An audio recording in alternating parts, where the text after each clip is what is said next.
आज का ये वीडियो हर उस आदमी के लिए है जो जीवन में कामयाब होना चाहता है, आगे बढ़ना चाहता है, लेकिन उसको समझ नहीं आ रहा कि गड़बड़ कहां हो रही है। कभी कभी हो सकता है आपके साथ बैठा व्यक्ति आपकी नाकामयाबी का सबसे बड़ा कारण हो। आप में ताकत बहुत है, लेकिन आपके आजू बाजू, आपके इर्द गिर्द वो लोग हैं, उन लोगों का जमघट है जो आपको आगे नहीं बढ़ने दे रहे। दुखी और बदकिस्मत लोगों से बचें। मैं फिर रिपीट करता हूं, दुखी और बदकिस्मत लोगों से बचें। आप किसी दूसरे के दुख से मर सकते हैं।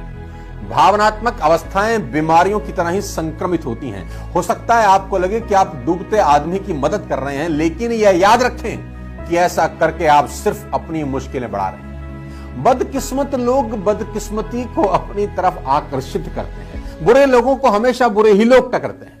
अगर आप उनकी मदद करेंगे तो बदकिस्मती आपकी तरफ आकर्षित हो जाएगी। मैं अपने 20 साल के एक्सपीरियंस से आपको बता रहा हूं। इसलिए सुखी और खुश लोगों के साथ रहें। जो लोग प्रसन्न हैं, हमेशा पॉजिटिव बातें करते हैं, हमेशा मोटिवेटेड रहते हैं, ऐसे लोगों की संगति ढूंढिए और कैसे भी करके उस झुंड का हिस्सा बन जाइए। मैं आपको एक कहानी सुनाना चाहता हूं कि एक कौवा एक बीज को अपनी चोंच में दबाकर घंटा घर के ऊपर से जा रहा है। एक कौवा एक बीज को अपनी चोंच में दबाकर घंटा घर के ऊपर से जा रहा है। तभी वो बीज उसकी चोंच से फिसल गया और घंटा घर के नीचे की दरार में गिर गया। बीज मरते मरते बच गया। उसने घंटा घर को रिक्वेस्ट करी, आग्रह किया, घंटा घर की दीवार से रिक्वेस्ट करी कि वे उसकी रक्षा करें। उसे ईश्वर का वास्ता दिया। दीवार की ऊंचाई, सुंदरता तथा उस घंटे की आवाज की तारीफ के पुल बांधने लगा और उसने कहा, अफसोस कि मैं अपने पिता के पेड़ों की हरी शाखाओं के नीचे नहीं गया।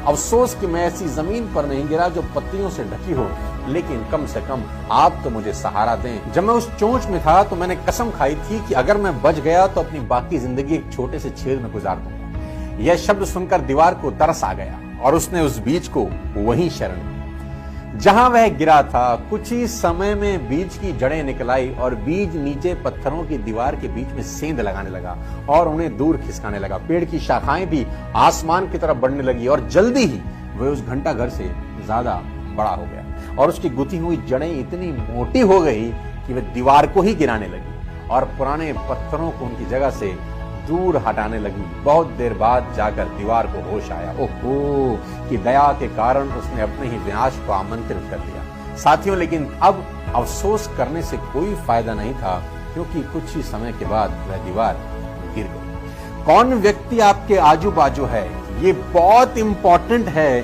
कि आप ये डिटरमाइन करें कि आपके आसपास बदकिस्मत लोग ना हो, आपके आसपास नेगेटिव बात करने वाले लोग ना हो, क्योंकि भगवान राम से उनकी माता कैकेयी अथाह स्नेह, अथाह प्रेम करती थी। भगवान राम उनको अपने बायोलॉजिकल सन भरत से ज्यादा अजीज थे, ज्यादा मोहब्बत थी उनको भगवान राम से। लेकिन जिस दिन महारानी कैकेयी ने मंथरा को अनुमति दी कि आइए मेरे साथ बात करिए, मंथरा जब कैकेयी से बात करने लगी तो मंथरा ने कुछ समय के अंदर कैकेयी को क्या समझाया, ये आप सबको पता है कि माँ कैकेयी जो राम से अथाह स्नेह करती थी, अचानक राम उनको दुश्मन लगने लगे और उनको लगने लगा कि भरत की जिंदगी में आगे बढ़ने में अगर कोई सबसे बड़ा रुकावट है तो वो राम है। 14 वर्ष का वनवास कैकेयी ने भगवान राम को दे दिया। और मैं आपको बता दूं, आप जान के बहुत ताज्जुब होंगे कि कैकेयी जिंदगी भर ये सोचती रही कि भगवान राम को जो वनवास हुआ है वो कैकेयी के कारण हुआ है, लेकिन ऐसा नहीं है।